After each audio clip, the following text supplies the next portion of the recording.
मित्रों, जय श्री राम।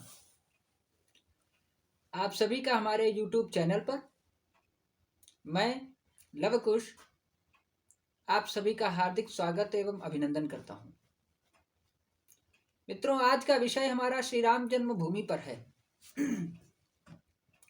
क्योंकि अधिकांश जगह ये सुनने में आता है और अधिकतर युवा पीढ़ी जो कहती है कि श्री राम जन्मभूमि पर मंदिर ही क्यों, यदि कोई अस्पताल अथवा कोई विद्यालय अथवा विश्वविद्यालय बनवा दिया जाए तो समाज को लाभ मिलेगा, मंदिर से क्या लाभ।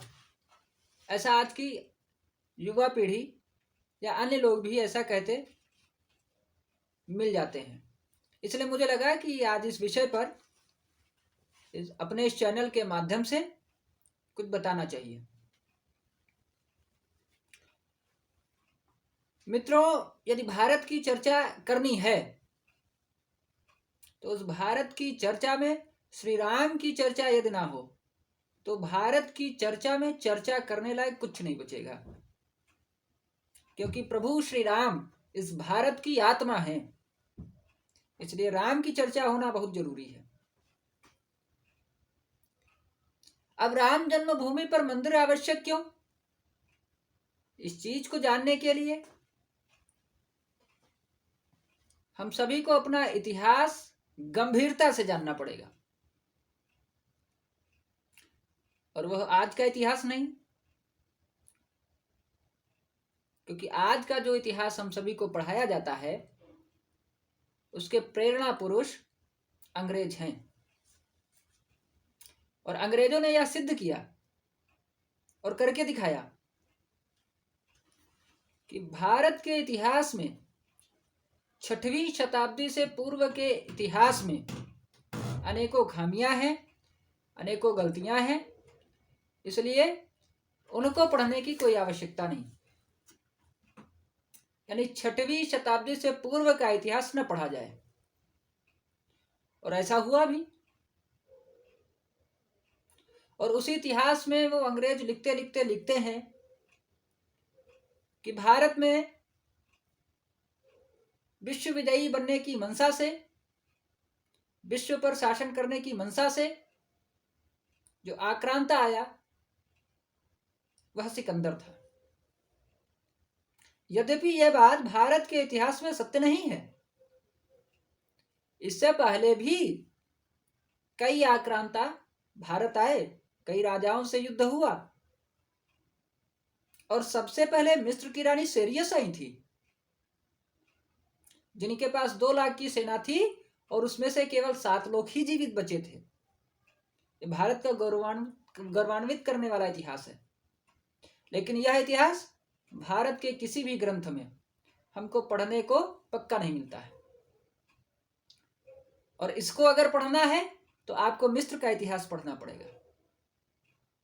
किस राजा से कब लड़ाई हुई, ये मिस्र के इतिहास से हमको पढ़ने में आएगा। उसके बाद में उसी के बिरादरी का एक डेजियस ऐसे नाम करके एक और आक्रांत आया था, वो भी परास्त हुआ। फिर उसके बाद में एक कुछ परकीय आते हैं जिनको शक बोला जाता है। शकों को भी, जो शक यहाँ है वो भारत की शिक्षा, भारत की पद्धति, भारत की परंपराओं से प्रभावित होकर के वो भारतीय हो जाते हैं, और उनके यहाँ आने से भारत की व्यवस्थाओं पर कोई भी बदलाव देखने को नहीं मिलता है। शकों के बाद आते हैं कुषाण। कुषाणों के भी आने से वो भी यहाँ की भारतीय संस्कृति सभ्यता से प्रभावित होते हैं, और वो भी अपने आप को भारतीय ऐसा मान लेते हैं और बौद्ध धर्म को स्वीकार कर लेते हैं। अधिकांश लोग बौद्ध बन जाते हैं। और उनके भी आने से भारत में किसी प्रकार की कोई बदलाव ऐसा देखने को नहीं मिलता है इतिहास में। फिर कुषाण के बाद आते हैं हूण। हूण जो कि भगवान शिव के उपासक थे,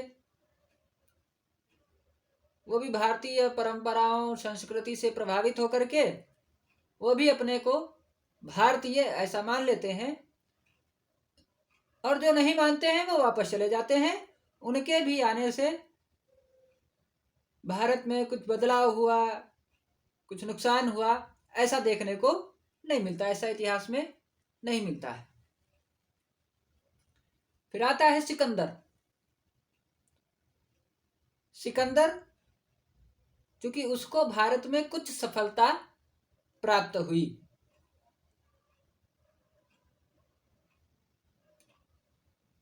आज के भारत के हिसाब से वो पश्चिमी से आता है, और पाटलिपुत्र जिसको मगध कहते हैं वहां पे अपना केंद्र बना करके, अपनी राजधानी बना करके, और 3 वर्षों तक वो वहां शासन करता है। और उन्हीं 3 वर्षों में उसको ये अंदाजा हो जाता है भारत का जो संघर्ष है उस समय का, उस संघर्ष से उसको ये लग जाता है कि भारत में रहना तो बहुत दूर की बात है, जीना भी मुश्किल हो जाएगा, क्योंकि इतना संघर्ष उसको अन्य देश में उसको नहीं मिला था जितना भारत में मिला। इसलिए उन्हीं 3 वर्षों में वो वापस चला जाता है, और वो अपने देश, अपने प्रांत भी नहीं पहुंचता है, रास्ते में ही उसकी मृत्यु हो जाती है। और उसका जो प्रतिनिधि होता है सेलुकस भी यहाँ उन्हीं 3 वर्षों में भारत की भूमि भारत को वापस दे करके, और वो भी वापस चला जाता है।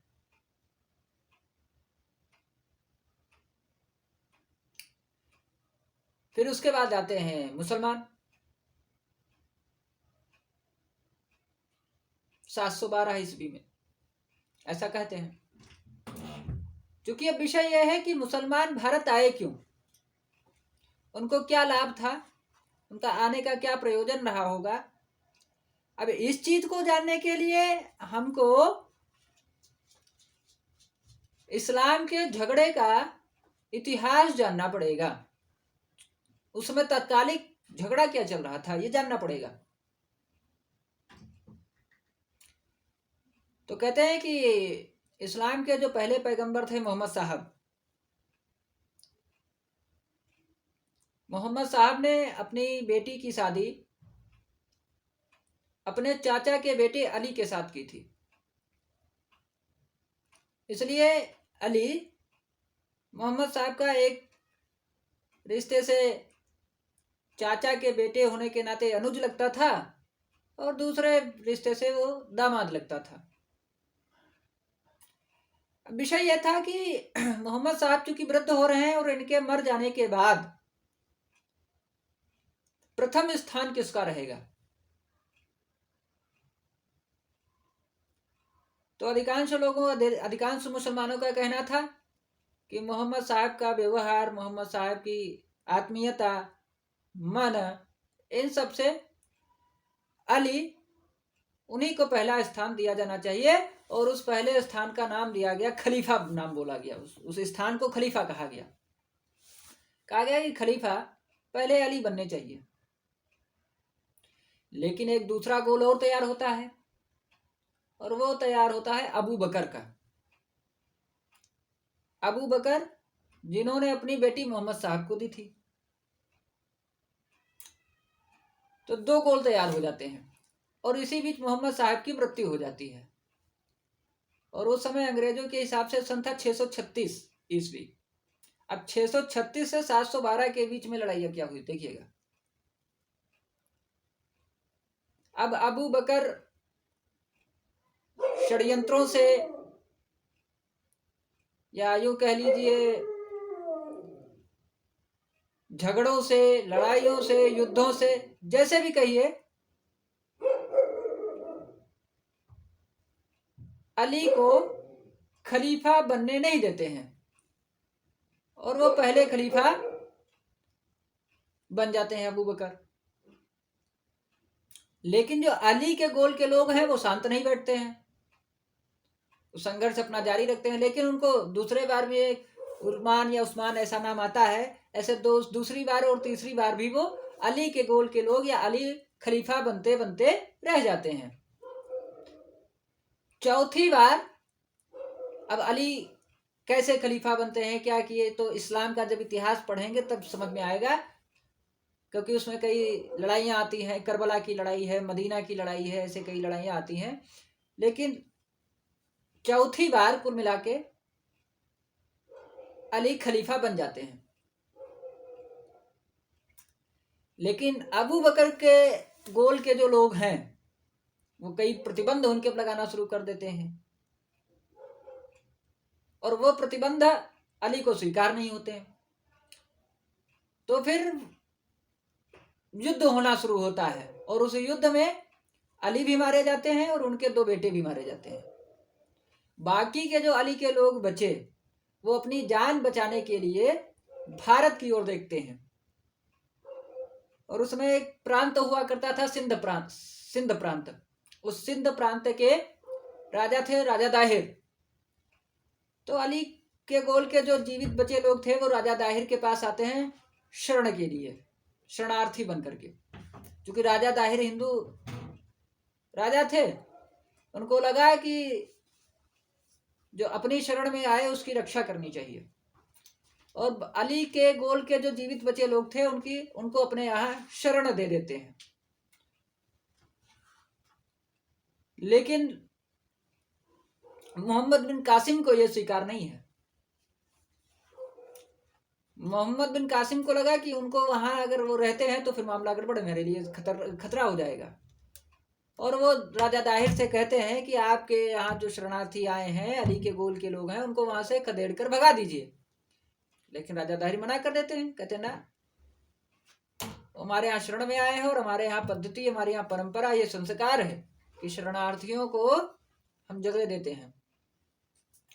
और फिर अंत में मोहम्मद बिन कासिम का और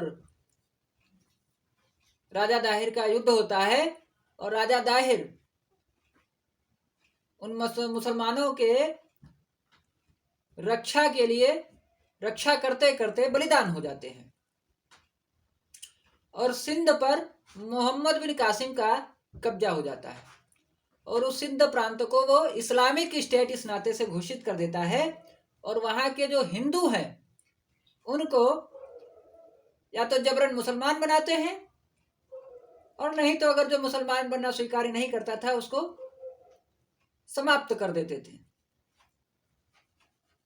और जो महिलाएं, जो बेटे, जो बेटियां, जो बहनें होती थी, उनको जबरन मुसलमान बना करके और उनका विवाह अपने साथ करते थे, मुसलमानों के साथ विवाह करवाते थे, और बड़ा अत्याचार किया जाता था।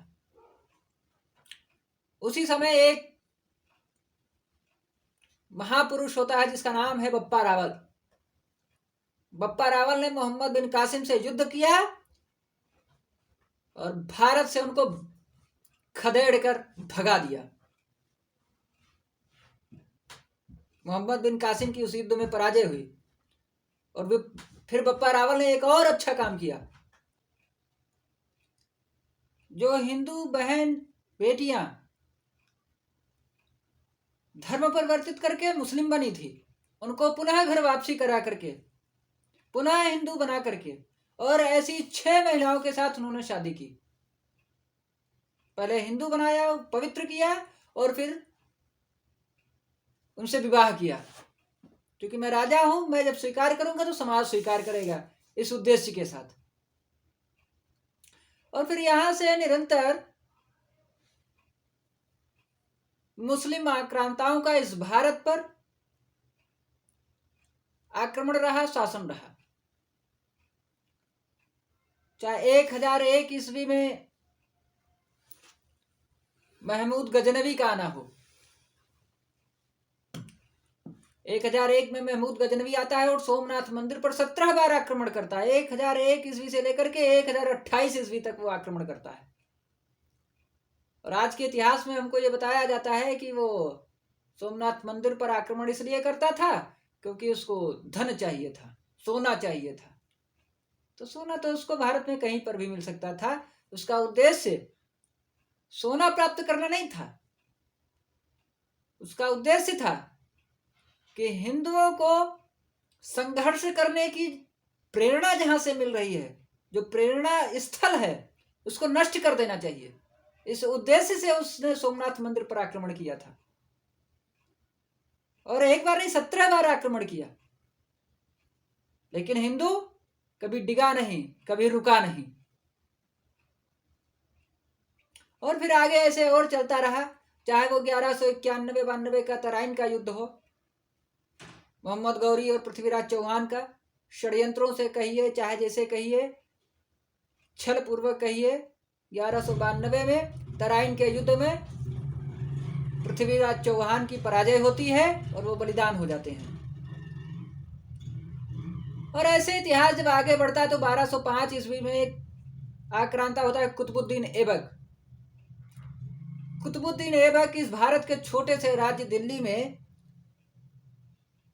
दिल्ली को राजधानी बना करके, केंद्र बना करके, और वहां पे शासन करना प्रारंभ कर देता है।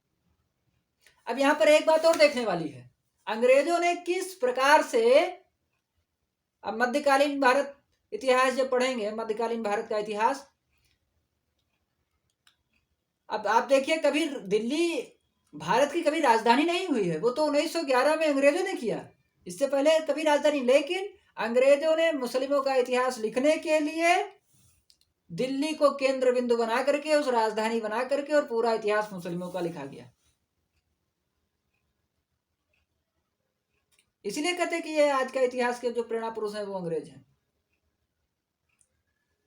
फिर कुतुबुद्दीन ऐबक के बाद में इल्तुतमिश है, रजिया है, बलबन है, खिलजी है। इसमें से कुछ के नाम है और कुछ के वंश के नाम है। जैसे बलबन जो था गुलाम वंश का शासक था, इन सब ने किया। खिलजी जो खिलजी वंश का शासक, जैसे बख्तियार खिलजी, जिन्होंने विश्वविद्यालय जलाए, बड़ा धार्मिक नुकसान किया, क्योंकि उसको लगता था कि यदि किसी संस्कृति को नष्ट करना है तो उसकी शिक्षा पद्धति को पहले नष्ट करना पड़ेगा। इसलिए नालंदा तक्षशिला जैसे विश्वविद्यालय, जो भारत का पहला विश्वविद्यालय ऐसा बोला जाता है, जहां 6 महीने तक ग्रंथ शास्त्र सब जलते रहे, गलते रहे, सड़ते रहे,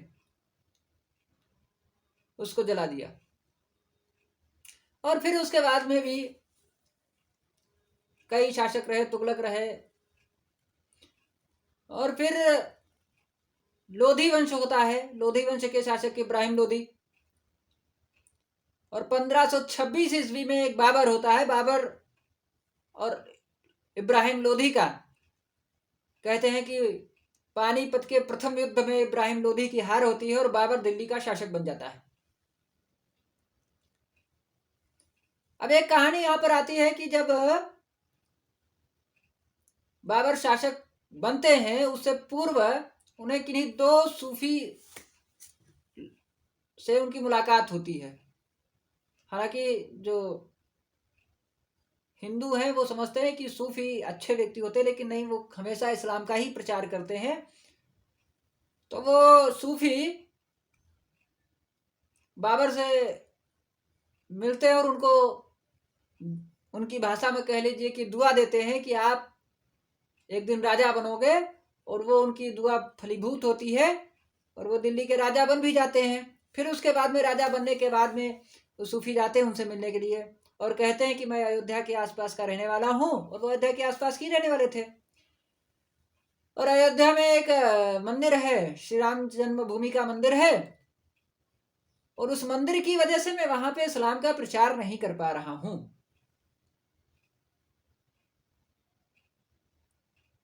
इसलिए उसको वहां से, उसके बारे में कुछ सोचिए।